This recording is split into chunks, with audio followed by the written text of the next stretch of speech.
All right, guys, let's cut straight to it. The global stage is heating up, and today Europe is standing at a crossroads that could very well decide the fate of its economy and even its sovereignty for decades to come. The truth is that the European Union is being squeezed from every possible angle. Washington on one side, Beijing on the other, and Moscow still hanging heavy over its shoulder. The choices look simple on paper, but the consequences are anything but. Do they follow the US deeper into a trade and sanction war that's bleeding their industries dry? Or do they start charting their own path, one that doesn't lead them into the underworld of economic collapse? The drama is unfolding in real time, and it's only getting messier. Let's start with the latest flashpoint. China has decided it's had enough of the EU's sanctions. In a move that grabbed international headlines, Beijing slapped restrictions on 2 European banks, both of them based in Lithuania. Now, these sanctions don't target the financial giants of Frankfurt or Paris, not yet anyway. Instead, they hit UAB Urbobankas and AB Mano Bankas, smaller Lithuanian institutions. These banks can no longer do business with Chinese companies or individuals. On the surface, this might look symbolic, but the message is crystal clear. China is signaling that if Europe keeps targeting Chinese banks for dealing with Russia, Beijing will retaliate. And next time, they might not limit themselves to small fry. This move is a direct response to the EU sanctioning 2 Chinese regional banks accused of facilitating Russian transactions. Tit for tat. Europe makes a move against Beijing's financial institutions, and Beijing fires back. It's a warning shot, but it carries deeper meaning. China is saying, we can play this game too, and if you escalate, we'll make sure it hurts. It's not about these Lithuanian banks losing business with China. They had little to begin with. It's about creating fear in Brussels that the next round could hit much larger European players, cutting them off from Asia's biggest economy. And here's the uncomfortable truth for Europe. They simply can't afford to lose China. Their industries depend on it. German automakers, French aerospace companies, Italian luxury producers, they all need Chinese markets, Chinese components, and Chinese capital. Yet despite this dependence, the EU leadership seems determined to test Beijing's patience. It's hard to call this anything other than a dangerous gamble. Let's look at Italy for a moment, because what's happening there captures Europe's dilemma perfectly. Prime Minister Giorgia Meloni has been working to reduce Chinese influence in Italy's strategic industries. This is what Brussels and Washington like to call de-risking. On the surface, it might sound logical, reduce dependency on a rival power. But when you look at the details, the logic starts to fall apart. Take Pirelli, the tire maker. China's state-owned Sinochem owns a large stake in the company. That ownership should be a win-win. It means easier access to Chinese markets, smoother exports, and investment capital at a time when Europe desperately needs it. But there's a catch: the United States. Because of Sinochem's presence, Pirelli is struggling to access U.S. markets. The Americans have slapped restrictions on the company, citing national security. That's become Washington's favorite excuse whenever Chinese investment is involved. The result? An Italian brand is stuck between 2 giants. China could be a growth engine, but the U.S. market punishes it for having Chinese ownership. So Italy bends under U.S. pressure, even though the move damages its own competitiveness. This isn't strategy, it's fear. Fear of Washington's retaliation. And it doesn't end there. Italian energy companies are facing similar barriers. Projects in the U.S. are off limits if Chinese stakeholders are involved. This means European firms are trapped in a catch-22. Cooperate with China and risk U.S. sanctions, or comply with Washington and lose out on Chinese markets. Either way, Europe's industries lose, while Washington dictates the terms. The irony is staggering. For years, Trump, and now the broader U.S. political establishment, have hit Europe with tariffs, cut back on NATO funding, and mocked European leaders. And yet, Europe still can't break free. They still fall in line. Now, as the EU prepares to roll out its 19th sanctions package against Russia, one has to ask, what exactly have all these sanctions achieved? Have they ended the war? Have they crippled Russia's economy? Not really. If anything, Moscow has adapted. Russia's non-oil and gas revenues are holding strong, industries beyond fossil fuels are expanding, and support from China, India, and other BRICS partners is keeping the Russian economy afloat. The EU, meanwhile, is stuck with higher energy prices, deindustrialization, and a growing sense of helplessness. Nowhere is this clearer than in Germany. Once Europe's economic engine, Germany is struggling badly. Exports to China, the market that helped drive German growth for decades, are collapsing. Machinery, auto parts, industrial goods, all of it is facing declining demand in China.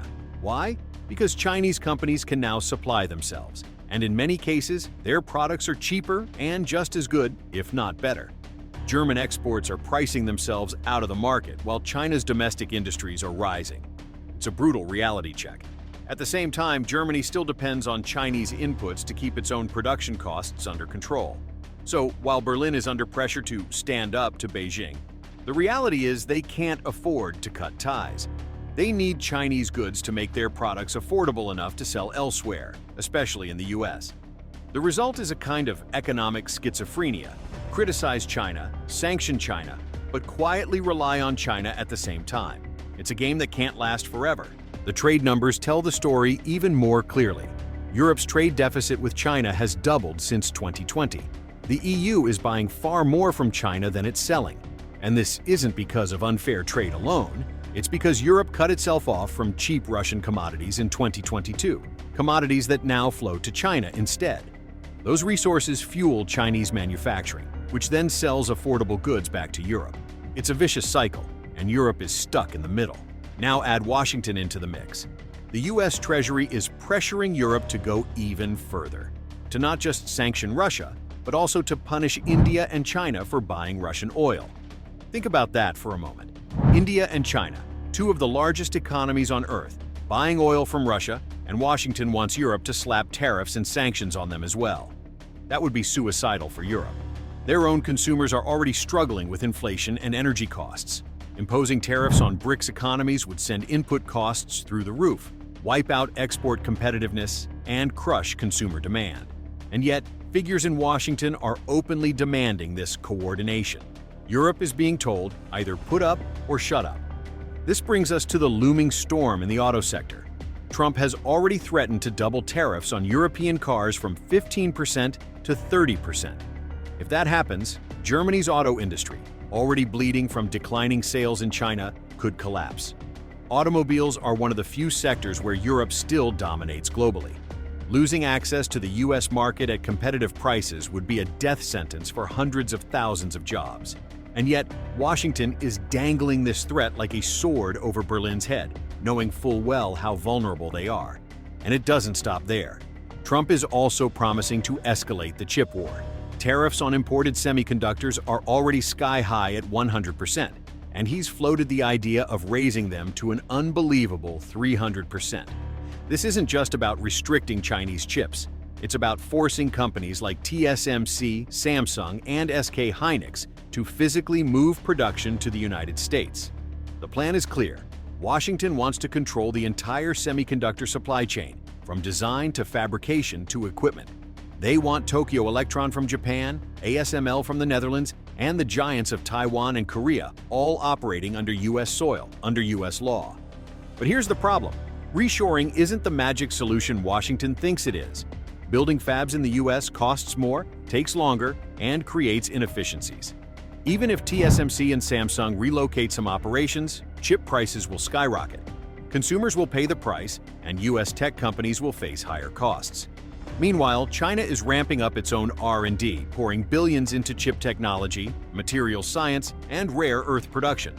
Their spending on research has surged nearly fivefold in the last 15 years, and they're catching up fast. Restricting access to advanced semiconductors will hurt, but it won't stop Beijing's ambitions. It will only accelerate them. So, where does all of this leave Europe? In the worst possible position. They depend on Chinese inputs for production, US markets for sales, and Russian commodities for energy, all of which are being disrupted by sanctions, tariffs, and geopolitics. The EU is trying to fight on too many fronts at once, and it's losing ground on all of them. By isolating themselves from Russian energy, antagonizing Chinese markets, and remaining subservient to US demands, they've backed themselves into a corner with almost no leverage left. And here's the harshest truth. BRICS doesn't need Europe the way Europe needs BRICS. Trade with the EU makes up less than 15% of BRICS commerce. For the US, it's under 10%. But for the EU, over 23% of their trade is tied to BRICS nations. The imbalance is glaring. If Europe sides with Washington and launches trade wars against BRICS, they'll be cutting off their own lifeline while BRICS simply turns inward and leans more on Asia, Africa, and Latin America. The EU would be left isolated, dependent solely on the United States, in a weaker position than even Canada or Mexico under NAFTA-style subservience. That's the trap being laid right now. Washington wants Europe to burn its bridges with BRICS and lock itself into the US orbit no matter the cost. The result would be devastating: higher input costs, shrinking export markets, collapsing industries, and rising unemployment. And yet, Europe's leaders seem to be walking straight into it. So the question remains: will Europe continue following Washington's orders even as their industries crumble, or will they finally break free and chart their own course? The coming months will give us the answer. Because if Europe agrees to expand sanctions against China and India, if they let Trump double auto tariffs and jack chip tariffs up to 300%, it won't just be a policy mistake. It will be the beginning of the end for European industry as we know it. That's where things stand today.